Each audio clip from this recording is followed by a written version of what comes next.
찬송가 418장입니다. 찬송가 418장 찬양하겠습니다.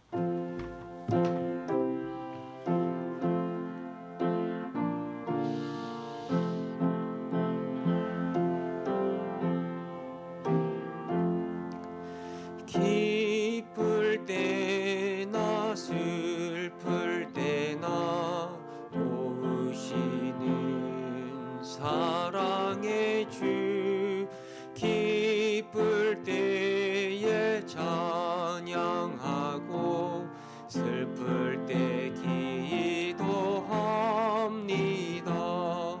사랑의 우리 주여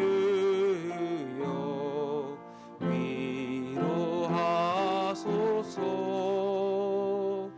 임마누엘의 주여 새 힘 주소서. 병들 때나 괴로울 때 도우시는 위로의 주, 믿음으로 간구하니 연약함 고쳐주소서. 사랑의 우리 주여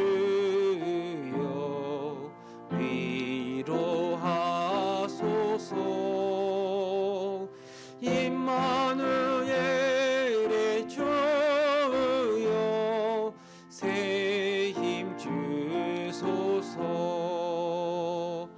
바쁠 때나 고달플 때 도우시는 능력의 주, 힘이 없고 지칠 때에 내 손을 잡아주소서.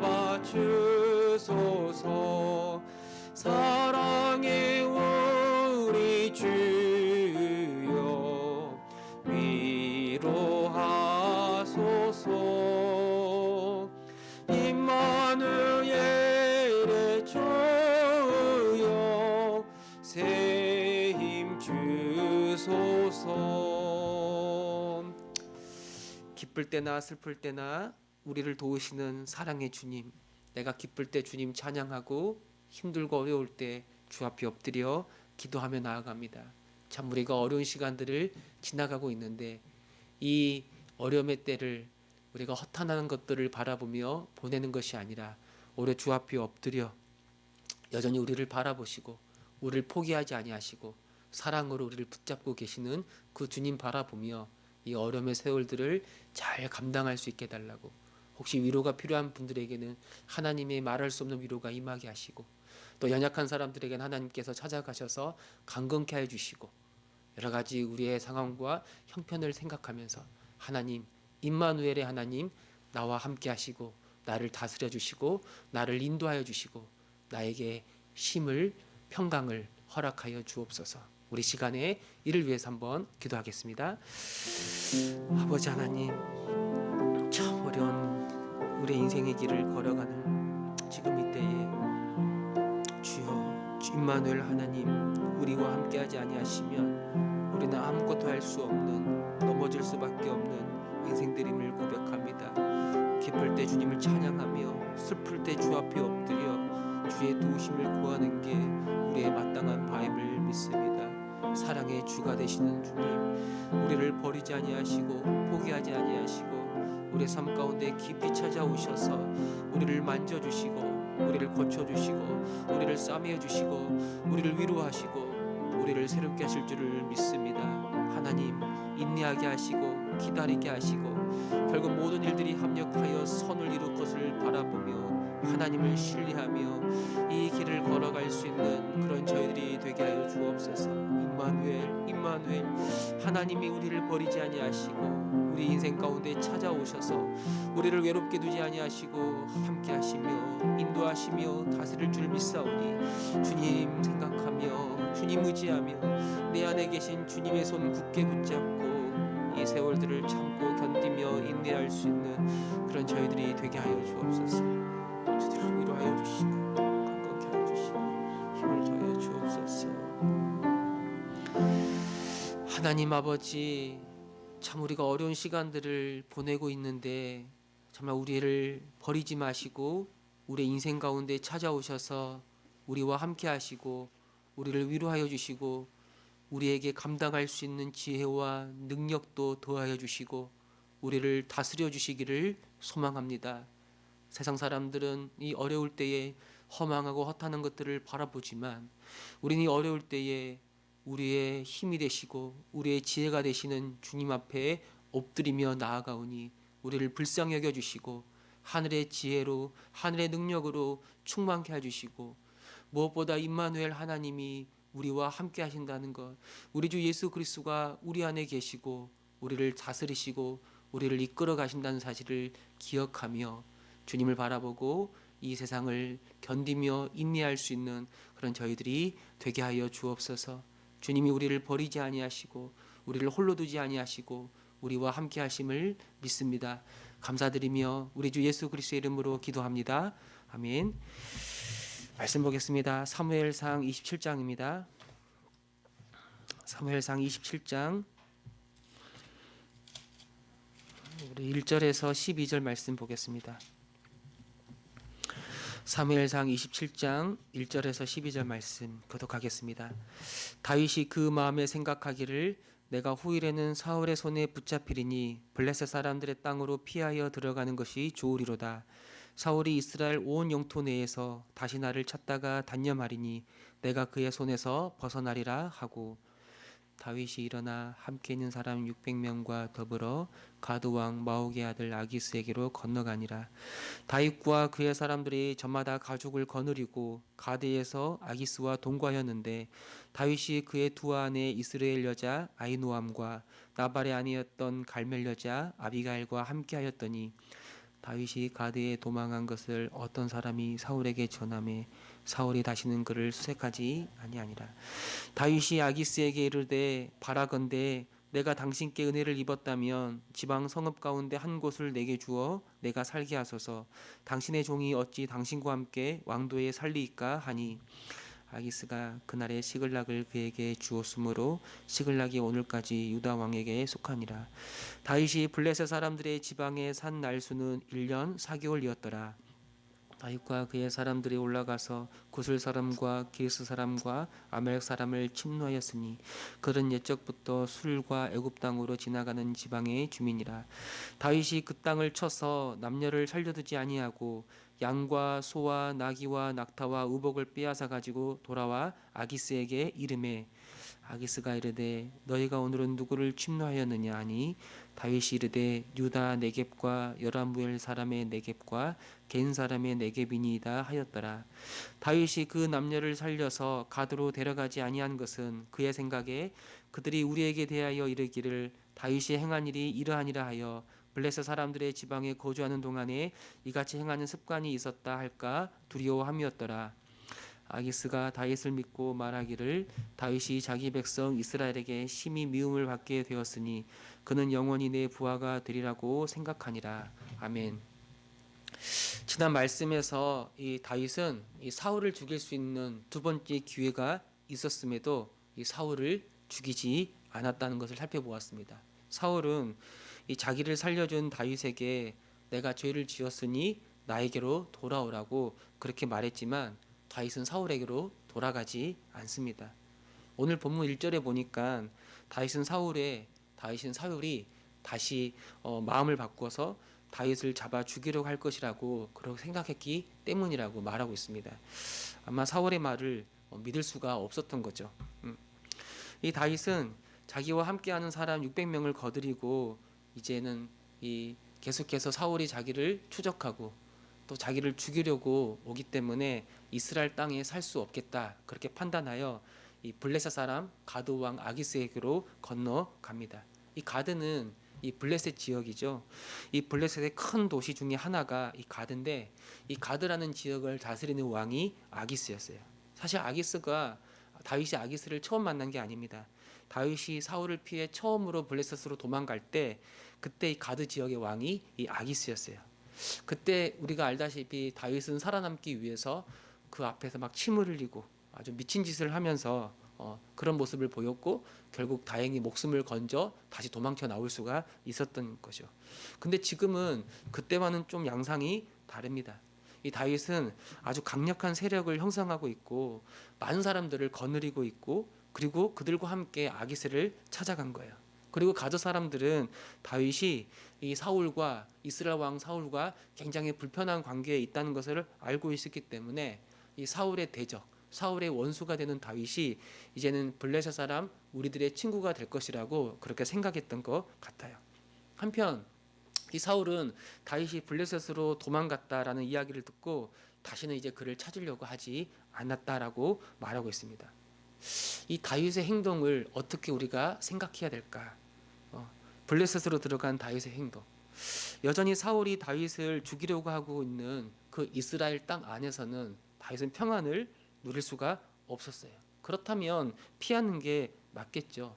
더군다나 과거와는 달리 지금 다윗에게는 다윗이 거느리고 있는 사람들이 굉장히 많아요. 그를 따르는 군인들도 많고 그들의 가족들도 함께 이 광야 생활, 이 도망자 생활을 하고 있는데 그들을 이끌어가는 지도자로서 아주 불편한 이 언제까지 불편한 이 도망자 생활, 이 광야 생활을 언제까지 계속할 것인가 그런 고민을 할 수밖에 없는 거예요. 결국 다윗은 사울을 피해 블레셋으로 들어갑니다. 거기에서 이제 생활하게 되는데 아주 거주하는 사람이 많기 때문에 다윗이 딸린 식구가 600명이에요. 다윗이 함께한 사람이 600명인데 그래서 굉장히 불편하고 그래서 그 가드 왕에게 부탁합니다. 나에게 지방 성읍 하나를 주시면 내가 거기에서 살겠습니다. 내가 거기에 살 수 있도록 나에게 허락해 주십시오라고 부탁할 때 아기스가 이 다윗에게 준 땅이 이 시글락입니다. 이 시글락. 이 시글락이 어떤 곳인가? 원래 하나님이 이스라엘 백성을 가나안 땅으로 인도하실 때 여호수아를 통해서 이스라엘 그 가나안 땅을 정복할 때 이 시글락은 먼저 유다 지파에게 분배된 그런 땅이었어요. 그러니까 하나님이 이스라엘 백성들에게 그 정복하라고 주신 땅이 이 시글락이었던 거예요. 바로 약속의 땅이죠.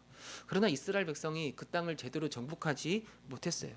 계속 블레셋 사람들이 그 땅을 다스리고 있었는데 바로 그 땅을 그 지역을 지금 다윗이 가게 되는 거예요. 이 시글락 땅에 다윗이 정착하게 되는 겁니다.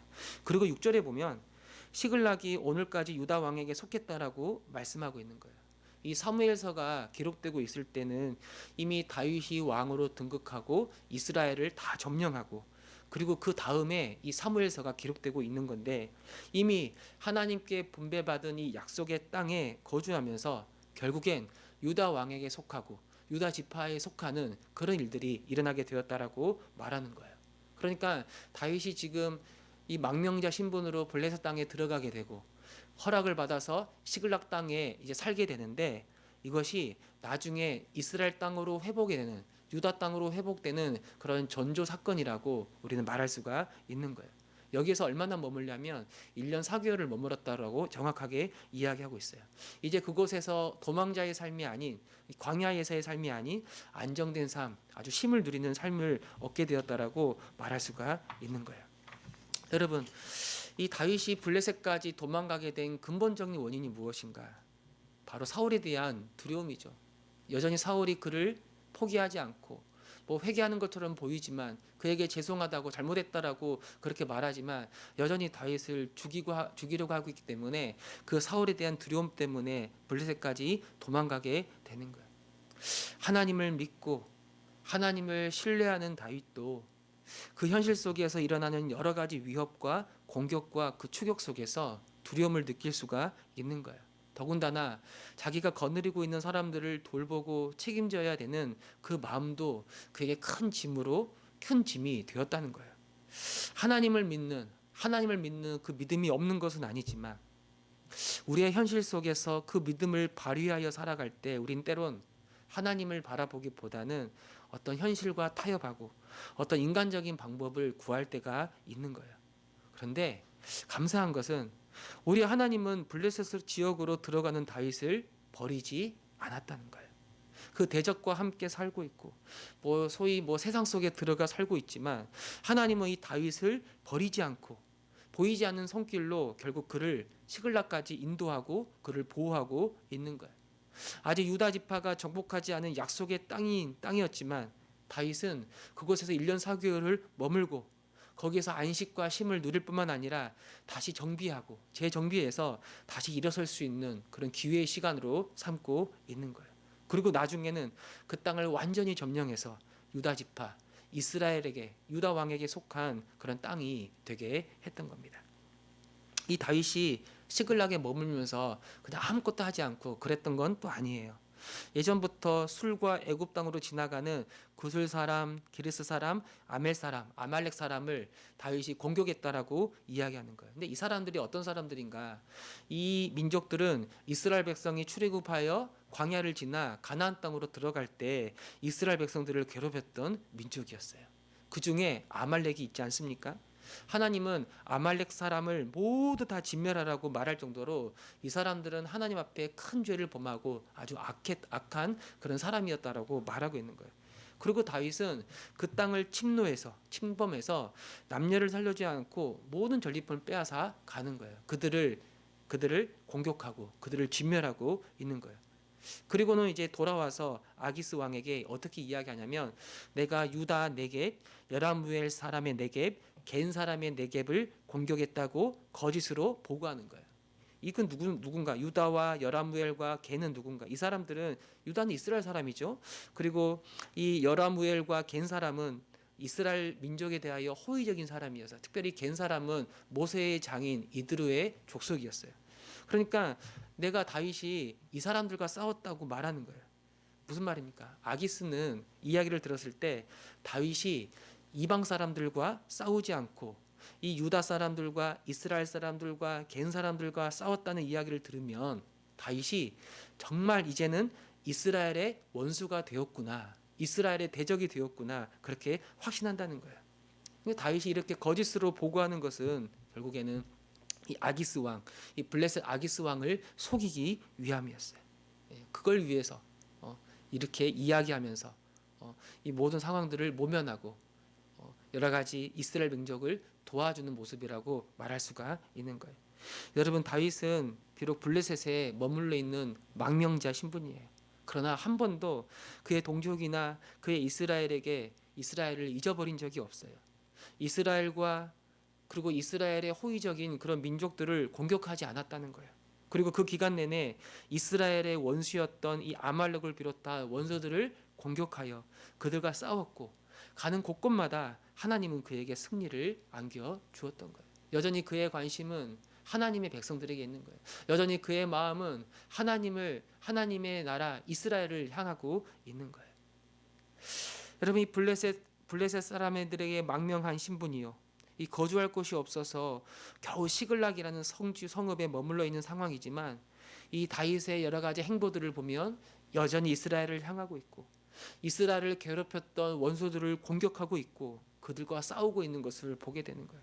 그는 여전히 이스라엘 백성들이 온전해지기를 바라고 그곳에 하나님의 나라가 임하기를 원하고 그들이 거룩해지기를 원하고 그들을 괴롭히는 모든 악한 자들과 원수들이 하나님 앞에 심판받기를 원했을 뿐만 아니라 이를 위해 기꺼이 자기를 내어주고 희생하고 이 전쟁에 뛰어들어가는 것을 보게 되는 거죠. 여러분, 지금 우리의 상황이 어떻습니까? 여러 가지 코로나로 인해서 여러 가지 경제적 사회적 어려움으로 인해서 여러 가지 개인적 여러 가지 갈등이나 크고 작은 문제들 때문에 이젠 내가 할 수 있는 것이 아무것도 없는 것처럼 느껴질 수도 있어요. 그러나 다윗은 여러분, 이 블레셋으로 도망간 그런 여러 가지 망명자의 신분, 그 어려운 상황에서도 자기가 해야 할 일을 멈추지 않았다는 거예요. 이스라엘의 대적을 습격하여 그들을 공격하고 하나님의 심판을 이루어가고 승리를 거둔 거죠. 우리 모든 걸 다 내려놓고 싶은 그런 상황에 처할 수 있습니다. 그럼에도 여러분, 우리가 감당해야 될 사명이 있는 거예요. 우리가 감당해야 될 그런 일이 있고 나를 향한 주님의 뜻이 있는 겁니다. 여러 가지 모든 걸 내려놓고 싶은 그런 상황에서도 우리는 주님이 나를 위해서 일하고 계시고 또 나를 통해서 일하시기를 원한다는 것을 우리가 안다면 우리가 하는 것이 지극히 작은 일이라 하더라도 그것을 위해서 내 삶을 내어주고 헌신과 그 주님의 길과 그 믿음의 길을 걸어갈 수 있어야 되는 겁니다. 주님, 내가 어떤 상황에서도 낙심하지 말게 하시고 내가 감당해야 될 주님의 뜻을 이루고 그 뜻에 순종하는 자가 되게 하시고 결국 모든 것들을 합력하여 그 선을 이루실 그 주님, 결국 선을 이루시고 결국 우리를 온전케 하시고 결국 우리를 더 거룩하게 하시고 결국 우리를 회복시킬 그 주님을 바라보게 하여 주옵소서. 이 새벽 이 말씀을 가지고 기도하며 나아가는 저와 여러분 우리 모두가 되시기를 소망합니다. 아멘.